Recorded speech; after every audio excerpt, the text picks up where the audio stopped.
И с удовольствием передаю слово госпоже Натали Ямб, бывшему министру бюджета Республики Кот-д'Ивуар и известному далеко за пределами своей страны экономисту, аналитику и мыслителю.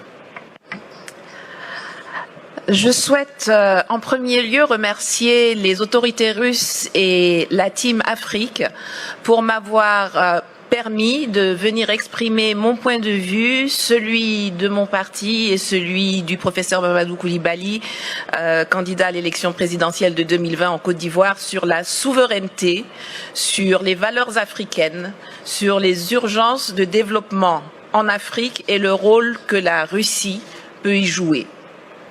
Parler d'identité africaine est une chose aisée, car l'identité et les valeurs des Africains ne sont pas différentes de celles du reste de l'humanité. Nous avons les mêmes sentiments de solidarité, de compassion et les mêmes aspirations à la liberté, à la dignité, à la justice et à la propriété. Pourtant, force est de constater que, après l'esclavage, après la colonisation, après les pseudo-indépendances, on ne nous a reconnu que le droit d'être libre, mais seulement au sein de l'enclos français. L'Afrique francophone est encore aujourd'hui, en octobre 2019, sous le contrôle de la France. Cela remonte à 1984, lorsque les puissances coloniales se sont réunies à Berlin pour se partager l'Afrique, sans que les Africains aient leur mot à dire. L'Allemagne, l'Espagne, l'Angleterre, le Portugal ont compris depuis lors qu'il fallait sortir du schéma de la conférence de Berlin et redéfinir les contours d'une nouvelle coopération avec les pays africains. Pas la France, qui avance sans bouger, en portant des masques et qui considère toujours le continent africain comme sa propriété. Les peuples d'Afrique, et particulièrement la jeunesse, revendiquent pourtant avec de plus en plus de vigueur leur besoin de démocratie, leur droit à l'autodétermination, le droit de décider avec qui ils veulent commercer, avec quoi ils veulent payer ce commerce, sans qu'on les place sous la tutelle d'une ex-puissance coloniale qui se présente toujours sur la scène mondiale comme notre porte-parole et notre avocat. Nous voulons sortir du franc CFA, que Paris, avec la complicité de ses laquais africains, veut pérenniser sous l'appellation ECO, et qui ne permet aucune industrialisation de l'Afrique francophone.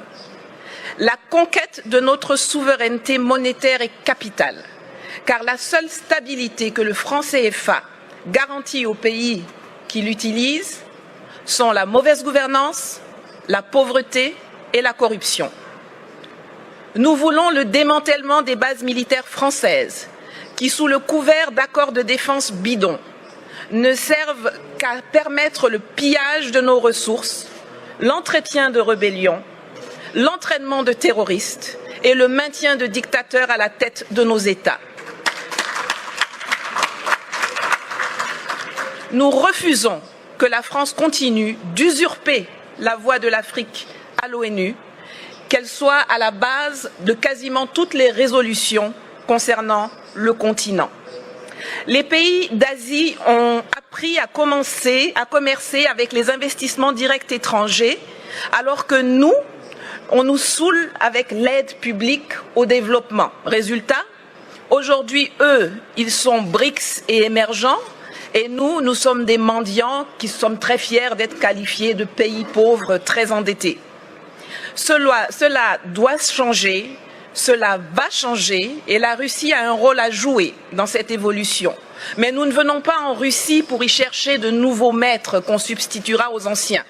Nous y venons pour trouver des partenaires, pour faire du business gagnant-gagnant pour la Russie comme pour les pays africains concernés.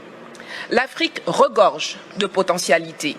Mes prédécesseurs l'ont déjà dit, il y a une population qui grandit, dont 60% à moins de 30 ans, une position géostratégique, d'immenses ressources minières, naturelles, agricoles et surtout humaine. Sur le plan militaire, la présence de la Russie, qui n'y a pas de tradition coloniale, peut permettre de rééquilibrer les choses dans les pays francophones. Et je crois que l'exemple centrafricain dont Madame la ministre de la Défense pourrait mieux nous entretenir est l'un des plus parlants. En Côte d'Ivoire, nous avons par exemple un énorme besoin de formation militaire et de restructuration de l'armée. Sur le plan économique, la promesse de Sochi doit être celle de la rupture avec le huis clos actuel appauvrissant où la France semble avoir verrouillé les domaines de l'eau, de l'électricité, des routes, des ponts, des ports, par des monopoles protégés par les gouvernements respectifs ou par des passations de marché de gré à gré sans appel d'offres, pour que nous puissions enfin nous diriger vers une ouverture de l'économie à tous, notamment aux industries et entreprises russes, dans les secteurs agricoles, miniers, énergétiques, de la transformation industrielle, de l'éducation, de la formation, il y en a plein.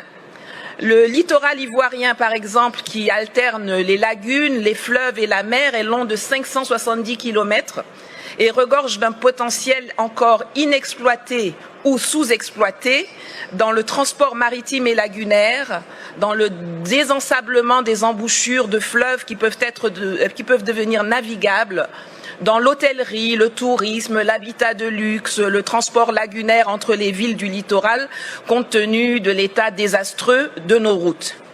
Enfin, sur le plan politique et diplomatique, le monde et la Russie doivent cesser de nous voir à travers les lunettes déformantes du storytelling méprisant, mensonger et négationniste de la France, qui nous assujettit.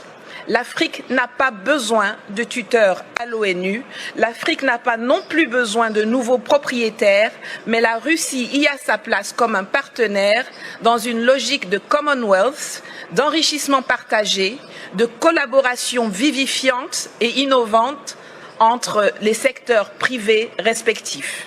Le monde bouge, les lignes évoluent. L'année prochaine, 2020, est celle d'élections présidentielles au Togo, au Burkina Faso, au Niger, en Centrafrique, en Guinée et en Côte d'Ivoire, pour ne parler que de l'Afrique francophone.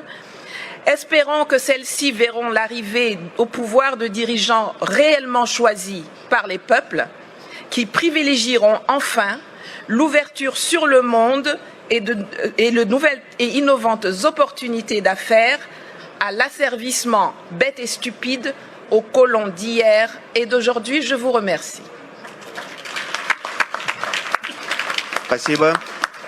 Я хочу отдельно отметить, поскольку в зале находятся иностранные журналисты, французские, американские, что одна из главных традиций мероприятий, которые проходят в нашей стране и в частности здесь, это полная свобода, открытость, отсутствие цензуры, и спикеры свои выступления не согласовывали, поэтому здесь можно насладиться настоящей свободой слова. Я это говорю как журналист, потому что знаю, какие бывают с этим проблемы в странах далеко за пределами России. Здесь вы видите полную палитру ярких красок и соответствующих заявлений, но я точно могу согласиться с госпожой Ямб в том, что у России действительно, как она отметила, нет никакого негативного, такого колониального опыта взаимоотношений с африканскими государствами. Мы единственная мировая держава, которая ничем себя не запятнала за многие-многие годы сотрудничества с странами африканского континента. В этом, конечно,